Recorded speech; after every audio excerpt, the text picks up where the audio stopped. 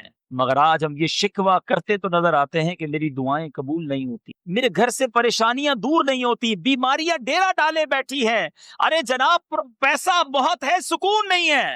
اگر کبھی سوچا کہ میں پیسہ کما کیسے رہا ہوں، میں نے کہاں چیک کروایا، کدھر میں نے غور کیا کہ یہ سب حلال ہے کہ نہیں، کہیں سے میرے پیسوں کے اندر، میری آمدنی، میرے بزنس، میری جاب کے اندر حرام تو نہیں آ رہا۔ اے میرے بیچ اسلامی بھائیوں، بعض اوقات ہمارا سارا کام حرام نہیں ہوتا، مگر ایک غلطی، ایک مسٹیک، ایک غلط انداز ہماری روزی کو حرام کر رہا ہوتا ہے۔ مثال کے طور پر آپ ایک بڑا سا پیالہ لے لیں، برتن بڑا سا لے لیں اور اس پر دودھ اس کے اندر بھر لیں اور اس کے اندر 2 قطرے گندگی کے ڈال دیں، تو اب آپ اس دودھ کو پیئیں گے؟ ہیں 2 قطرے کوئی پیشاب کے ڈال دے اور کہے جناب دودھ پیجئے، ٹھنڈا میٹھا دودھ ہے، تو آپ کہیں گے 2 قطروں نے پاکیزہ ٹھنڈے میٹھے دودھ کو خراب کر دیا۔ اسی طرح کہیں ہماری بزنس کے اندر، کہیں ہمارے کاروبار، کہیں ہماری جاب کے اندر ہم کوئی ایسا عمل کر جاتے ہیں کہ وہ عمل ہماری روزی کو حرام کر رہا ہوتا ہے، حرام کی کمائی ہماری حلال کی کمائی میں مل کر اسے آلودہ کر رہی ہوتی ہے اور ہمیں اس کا احساس بھی نہیں ہوتا۔ ایک بار نبی پاک علیہ الصلوۃ والسلام نے ارشاد فرمایا، اس ذات پاک کی قسم جس کے دستے قدرت میں میری جان ہے، آدمی اپنے پیٹ میں حرام کا لقمہ ڈالتا ہے تو 40 دن تک اس کا کوئی عمل قبول نہیں ہوتا۔ جس بندے کا گوشت سود اور حرام خوری سے اگا ہے اس کے لیے آگ زیادہ بہتر ہے۔ اب سوچئے، نہ عمل قبول ہے نہ دعائیں قبول ہیں، مگر آج یہ کانسیپٹ ہی لگتا ہے ختم ہوتا جا رہا ہے۔ سود کا کام کرنے کے لیے لوگ تیار ہیں کہ جناب قسطوں پہ فلاں چیز لے لیتے ہیں، فلاں کو پیسے دیتے ہیں، اس سے نفع لے لیتے ہیں، ارے یہ ڈیل کروں گا تو اتنے پیسے مل جائیں گے، تھوڑا بہت جھوٹ تو چلتا ہے۔ ارے جناب ہماری مارکیٹ کا ٹرینڈ ہے، اگر میں ایمانداری سے کام کروں گا تو دوسرے لوگ کاروبار لے جائیں گے، اگر میں نے میڈ ان فلاں کہہ کے اسٹیمپ لگا دی تو اس میں کیا قباحت ہے، ساری مارکیٹ یہ کر رہی ہے۔ ارے جناب اگر کاروبار کرنا ہے تو کچھ نہ کچھ تو کرنا ہوگا۔ اگر یہ ہمارا ذہن بن چکا ہے تو بتائیے ہماری عبادتوں کا کیا ہوگا؟ حرام روزی کما کر ہم کیسے رب کو منہ دکھائیں گے؟ اچھا شیطان بڑا مردود ہے نا، جو لوگ حرام کماتے ہیں نا ان کو پتا ہوتا ہے کہ ہم گڑبڑ کر رہے ہیں، ہم جھوٹ بول رہے ہیں یا ہم ملاوٹ کر رہے ہیں یا سود کا کام کر رہے ہیں۔ اچھا اب شیطان تھپکی کیسے دیتا ہے؟ شیطان کہتا ہے یار ٹھیک ہے تم گڑبڑ کرتے ہو لیکن ساتھ ساتھ مسجد کو چندہ بھی تو دیتے ہو نا، ہے ہر سال عمرہ بھی کر لیتے ہو، کسی غریب کی شادی بھی کروا دیتے ہو، تو لیول ہو جاتا ہے، تھوڑا بہت گڑبڑ کرتے ہو تھوڑا بہت لیول ہو جاتا ہے۔ اب شیطان اس طرح تھپکی دے کر ہمیں سمجھاتا ہے۔ اب اس کو میں ایک ایگزامپل کے ذریعے سمجھاتا ہوں۔ آپ کسی بادشاہ کے پاس یا کسی بہت بڑی شخصیت کے پاس جائیں اور اس کو بڑی اچھی پیکنگ کے ساتھ، بڑے ریپنگ کر کے ایک بڑی اچھی شیشی دے کر آئیں پیکنگ کے ساتھ، بادشاہ سلامت جب اس کو کھولے بڑی خوبصورت بوٹل ہو، بڑی اچھی پیکنگ ہو، اور جب وہ کھولے تو اس کے اندر گندگی بھری ہوئی ہو، تو آپ کی وہ پیکنگ اور آپ کی وہ بوٹل اس کو پسند آئے گی یا اس سے وہ ناراض ہو؟ ہم سمجھتے ہیں کہ حرام کا مال کما کر صدقہ کریں گے تو رب قبول فرمائے گا۔ یاد رکھو اللہ پاک ہے اور پاک طیب مال ہی قبول فرماتا ہے، اس کو میرے اور آپ کے صدقے کی ضرورت نہیں ہے۔ آپ بے شک تھوڑا کمائیں، تھوڑا صدقہ کریں، مگر حلال کمائیں اور حلال صدقہ کریں۔ جو لوگ یہ سوچتے ہیں کہ جناب ان حرام کے پیسے کما کر میں حج کر کے، عمرہ کر کے، مسجد بنا کر اللہ کو راضی کر لوں گا، وہ دھوکہ دے رہے ہیں اپنے آپ کو۔ اے میرے بیچے اسلامی بھائیوں، خدارا اللہ پر بھروسہ کیجیے۔ ایک بار حضرت موسیٰ علیہ نبینا علیہ السلام نے ایک شخص کو دیکھا جو زاروں کتار رو رہا تھا، ہاتھ اٹھے تھے اور رو رہا تھا، یا اللہ پکار رہا تھا۔ حضرت موسیٰ علیہ السلام نے اللہ کی بارگاہ میں عرض کی، مولا تیرا بندہ رو رہا ہے، التجا کر رہا ہے، اس کی دعا تو کیوں قبول نہیں فرما رہا؟ اللہ نے فرمایا، اے موسیٰ یہ اتنا روئے کہ روتے روتے مر جائے، اتنے ہاتھ اٹھائے کہ اس کے ہاتھ آسمان کو چھو جائیں۔ اے موسیٰ میں نے اس کی دعا قبول نہیں کرنی۔ عرض کی مولا کیا وجہ ہے؟ ارشاد فرمایا، اے موسیٰ بات یہ ہے کہ جو یہ کماتا ہے وہ حرام، جو کھاتا ہے حرام ہے، جو پہنتا ہے وہ حرام ہے۔ اب بتائیے بیچے اسلامی بھائیو، لوگ کہتے ہیں میں کعبے کے سامنے گیا دعا کر کے آیا، میں نے فلاں پیر صاحب سے دعا کروائی, میں نے فلاں جگہ جا کر دعا کی, میرا مسئلہ ہی حل نہیں ہو رہا, میری پرابلم ہی سالو نہیں ہو رہی, میں قرآن پڑھتا ہوں مجھے روحانیت نہیں ملتی, میں درود پڑھتا ہوں مجھے چاشنی نہیں ملتی, میں نماز پڑھتا ہوں میرا نماز میں دل نہیں لگتا, اللہ کے بندو چیک تو کرو کہ کہیں میں حرام تو نہیں کھا رہا. لوگوں کے بارے میں سوچنا چھوڑ دیجئے کہ جناب جھوٹ نہیں بولوں گا تو کاروبار کیسے چلے گا, اس کا مطلب تو رب پر بھروسہ ہی نہ رہا نا. ایک جملہ 55 سے کہتے آ رہے ہیں, دانے دانے پہ لکھا ہے کھانے والے کا نام, لیکن کیا صرف زبان سے کہیں گے, دل سے اطمینان نہیں؟ روزی دینے والا کون ہے بتائیے نا, کون ہے روزی دینے والا؟ ذرا زور سے کہیے, روزی دینے والا کون ہے؟ برکت دینے والا کون ہے؟ جب دینے والا رب ہے, میں اسی کو ناراض کر رہا. اصل میں پتہ ہے حرام کی طرف بندہ کیوں جاتا ہے؟ اس کی بڑی وجہ کیا ہے؟ انسان حرام کی طرف اس لیے جاتا ہے کہ اس پر رب کا جو بھروسہ ہے نا وہ کمزور ہو جاتا ہے, توکل ختم ہو جاتا ہے. وہ سمجھتا ہے کہ اگر میں ایسا نہیں کروں گا تو روزی نہیں ملے گی, اگر میں جھوٹ نہیں بولوں گا تو کاروبار نہیں چلے گا, میں ملاوٹ نہیں کروں گا تو آگے نہیں بڑھ سکتا, ساری زندگی چھوٹے گھر میں ہی رہوں گا, اگر بنگلہ بنانا ہے, اگر گاڑی لینی ہے, اگر آگے بڑھنا ہے تو جناب غلط کام کرنا ہی پڑے گا. یہ وہ غلطی ہے, یہ وہ مسٹیک ہے جو ہم کر رہے ہیں میٹھے اسلامی بھائیوں. صحابہ کرام, ہمارے اسلاف حلال روزی کے بارے میں کتنے کانشیس تھے, کتنے محتاط تھے, کتنی انہیں فکر تھی کہ ایک ایک لقمہ, ایک ایک گھونٹ جو میرے جسم میں جائے وہ حلال کا جائے. مگر آج سوچنا یہ ہے, اے کاروبار کرنے والوں, اے نوکری کرنے والوں, اے رزق کمانے والوں, سوچئے کہ آج آمدنی آتے وقت, پیسہ کماتے وقت ہم میں سے کس کس کا یہ ذہن ہوتا ہے کہ یار یہ حلال ہے بھی کہ نہیں, یہ جو میں کمانے جا رہا ہوں یہ اللہ کو راضی کر کے کما رہا ہوں یا اسے ناراض کر کے کما رہا ہوں. آج ایک ہی ذہن بنا ہوا ہے, پیسہ آنا چاہیے, کاروبار بڑھنا چاہیے, جناب منافع آنا چاہیے, چاہے وہ کدھر سے بھی آ جائے. میرے میٹھے اسلامی بھائیوں, ہم سارے مسلمان ہیں اور اسلام ہمیں اس بارے میں شاندار رہنمائی دیتا ہے. اللہ تبارک و تعالی قرآن مجید فرقان حمید میں ارشاد فرماتا ہے, واضح اعلان ہے, یا ایھا الناس کلوا مما فی الارض حلالا طیبا ولا تتبعوا خطوات الشیطان انہ لکم عدو مبین. ترجمہ, اے لوگوں جو کچھ زمین میں حلال پاکیزہ ہے اس میں سے کھاؤ اور شیطان کے راستوں پر نہ چلو, بے شک وہ تمہارا کھلا دشمن. اب حلال کمائی کہتے کس کو ہے ذرا سمجھ لیجئے. ایک تو کھانا جو ہم کھائیں وہ بھی حلال ہو, سبزی ہو یا ذبیحہ گوشت ہو, ہاتھ سے کٹا ہوا جو بھی مرغی, چکن, مٹن, بیف یا سبزی, جو چیزیں حلال ہیں وہ ہوں, یہ حلال ہے, مگر یہ حلال طریقے سے بھی حاصل کی گئی ہوں. کوئی جناب سبزی رشوت میں لے آئے, کوئی کسی سے چوری کر کے حلال گوشت لے آئے, یعنی خوراک ہو بھی حلال اور حاصل کرنے کا ذریعہ بھی حلال, یہ بہت ضروری ہے. اور میرے میٹھے اسلامی بھائیوں, ہمارے اسلام میں اس کی شاندار فضائل بیان ہے. اللہ اکبر. آئیے یہ سیکھ کر جاتے ہیں, یہ یقین لے کر جاتے ہیں کہ انشاءاللہ آج کے بعد حرام روزی کے قریب بھی نہیں. آج ایسی نیت کرو کہ شیطان بھی ادھر سے بھاگ جائے. آج کے بعد حرام روزی کے قریب بھی نہیں جائیں گے, سود کا کاروبار بالکل نہیں کریں گے, ہمیشہ حلال روزی کمائیں گے. اور سب سے اہم فرض نماز ہے. پکی نیت کر لیں کہ آج کے بعد ہماری کوئی نماز قضا نہیں ہوگی. اتنے سارے مل کر بھی اتنا کمزور نعرہ لگاتے ہیں, ایسا نعرہ لگاؤ کہ شیطان بھاگ جائے. آج کے بعد ہماری کوئی نماز قضا نہیں ہوگی, فلمیں ڈرامے نہیں دیکھیں گے, گانے باجے نہیں سنیں گے, اب باقی زندگی نبی پاک کی سنت کے مطابق گزاریں گے. الحمدللہ.